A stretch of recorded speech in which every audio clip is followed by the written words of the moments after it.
we have to bring you some gut-wrenching developments from Gaza. Thousands trapped in Jabalia camp as Israel escalates deadly attacks in northern Gaza. Thousands of people are trapped in Gaza's Jabalia camp as Israeli forces attack the area. Médecins Sans Frontières, which is French, of course, for Doctors Without Borders, it's a French organization, said on Friday, a week after Israel launched an offensive there, which it says is aimed at stopping Hamas regrouping. Don't forget, this was the first area that they hit, northern Gaza. They said, probably, 10 months ago now, operations in northern Gaza have ceased, so everybody flee south to safety. Right. Well, now what? Third or fourth round of bombing in the north. At least 20 Palestinians were killed and dozens more were wounded late on Friday by Israeli strikes in Jabalia, which also damaged 4 nearby homes, medics told Reuters. The death toll is likely to rise. They added there were attacks last night as well, which we'll get into. Israeli military strikes killed at least 61 Palestinians across the Gaza Strip on Friday, the medics added. Nearly half of the fatalities, including the 20 killed at the home, occurred in Jabalia, the northern district, which is the largest of Gaza's historic refugee camps. The Israeli military says it has killed dozens of militants in Jabalia, though it remains unclear how many of the dead were civilians rather than fighters. Nobody is allowed to get in or out. Anyone who tries is getting shot, Doctors Without Borders project coordinator Sarah Volsteek said on X. 5 MSF staff were trapped in Jabalia, she said. I don't know what to do. At any moment, we could die. People are starving. By the way, no food aid has gotten into the north since the beginning of the month, which is something that we're going to do on Tuesday. We'll get into that more in detail. And I am also afraid to leave, she quoted Haidar, an MSF driver, as saying. At least 15 of the fatalities in Jabalia since dawn were due to Israeli strikes targeting various areas, including a school sheltering displaced individuals, the official Palestinian news agency Wafa said, citing medical sources. Gaza's civil defense said dozens were wounded by Israeli quadcopter drone fire at the same school. There was no immediate comment from the Israeli military, which had previously said Gaza's militants use such shelters for cover. Hamas has denied this. The Israeli military has sent troops into the nearby towns of Beit Hanun and Beit Lahia, as well as Jabalia. Hamas has said it will keep fighting Israeli forces. Palestinian health officials have reported at least 130 deaths in the operation so far, while the military has told residents to evacuate areas where the UN estimates over 400,000 people are trapped. So this is a tweet that got almost 1 million views that was sent out yesterday afternoon, 4:34 our time here on the East Coast. The translation, this is by a journalist, by the way, Hassan Shabbat. Enemy tanks are less than 700 meters away from us. The artillery is shelling us, and the quadcopters are controlling the movement of people and firing at us. Hundreds of warplanes and reconnaissance planes above us. A state of anticipation of how we will be targeted. All of Jabalia is under fire. We will all rise at any moment. We are literally living our last moments. Oh God, grant us a good end. Just harrowing. The people of Jabalia, says Craig Mogabir, in Gaza are being systematically exterminated by Israel right now, meaning last night, 6:12 p.m., October 12th. Men, women, children, infants are being massacred by siege, tank fire, airstrikes, armed drones, and more.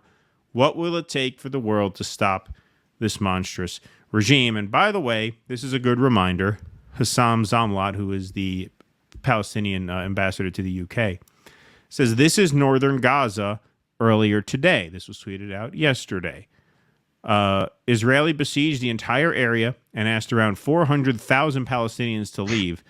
Many decided not to leave their homes as they have nowhere to go, and they still remember the fate of their parents and grandparents during the Nakba of 1948. But similar to the Nakba, Israel's invading army are conducting indiscriminate bombardment and ethnic cleansing.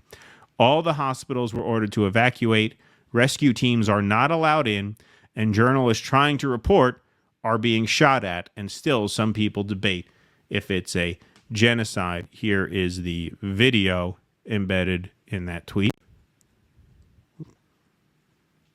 I mean, speaks for itself at this point. It really does. It's just at this point, it's just an atrocity to even deny that it's a genocide. Of It's course. just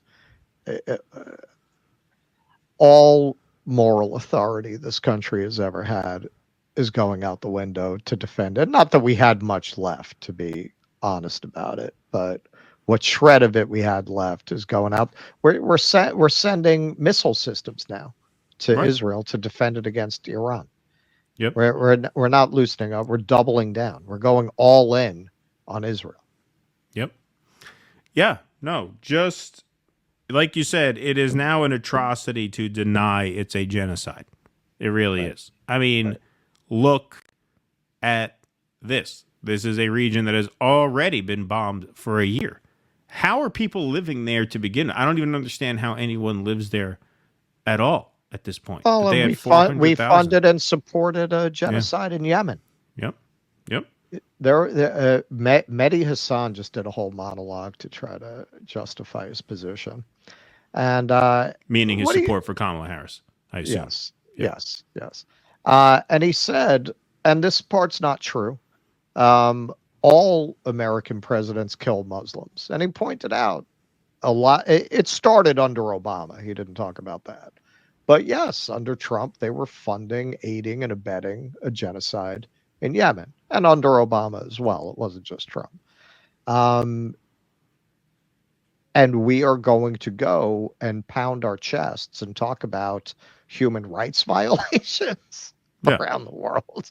We're going to call out other countries for their treatment of political prisoners. Us? Yeah. The only people who don't see how absurd that is are Americans. Indeed. 100%. 100%. And, you know, I feel bad saying this is a ray of light. There is no light in this situation, but apparently Hassam Shabbat, who fired off the previous tweet, not expecting to survive the night, did survive the night, fortunately. Very bloody night in North Gaza. I made it, but hundreds didn't. These poor people. Yeah. I mean... And they don't even give a shit that you have Doctors Without Borders in there. Yeah, no. They don't care. This is the impunity that Israel has. Oh, they're firing on the UN. They almost killed a couple of UN peacemakers the other day. They fired at and they hit them. Now Netanyahu says UN peacemakers need to leave because we are now considering you hostages of Hezbollah. So leave. Meaning, if you don't leave, we're just going to strike as if you weren't there.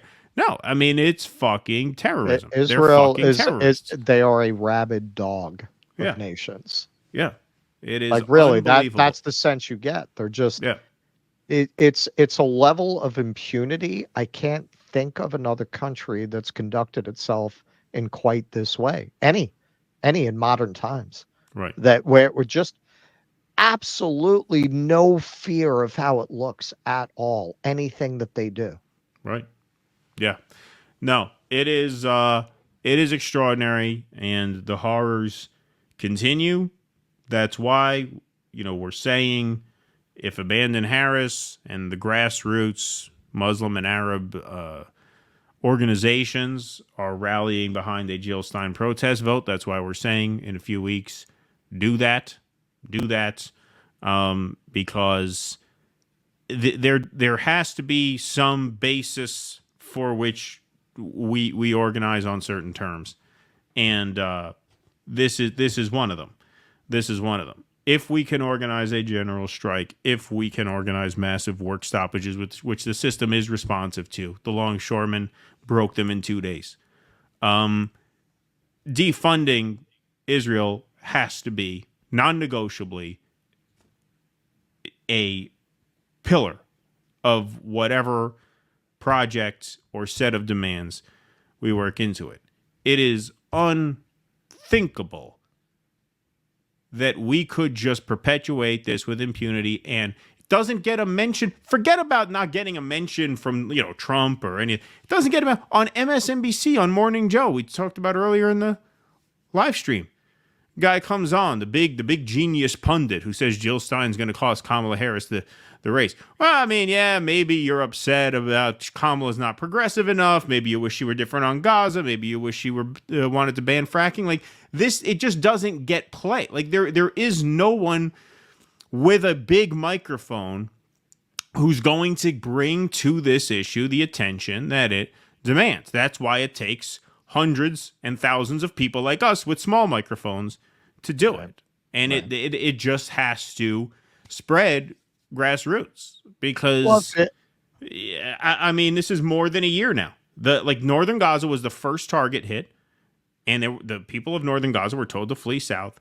And this isn't the first time they've gone and hit the north again. It's been under bombardment since they said it's cleared out. Yeah, Mehdi Hassan really, actually, in that monologue, he really gave away the game. His argument was the free school lunch. His argument was, yeah, all American presidents kill Arabs, but Trump will be worse for us, meaning Americans, for us here. Maybe we'll have to do that Tuesday. I didn't see that. Yeah, it was quite a mask off moment.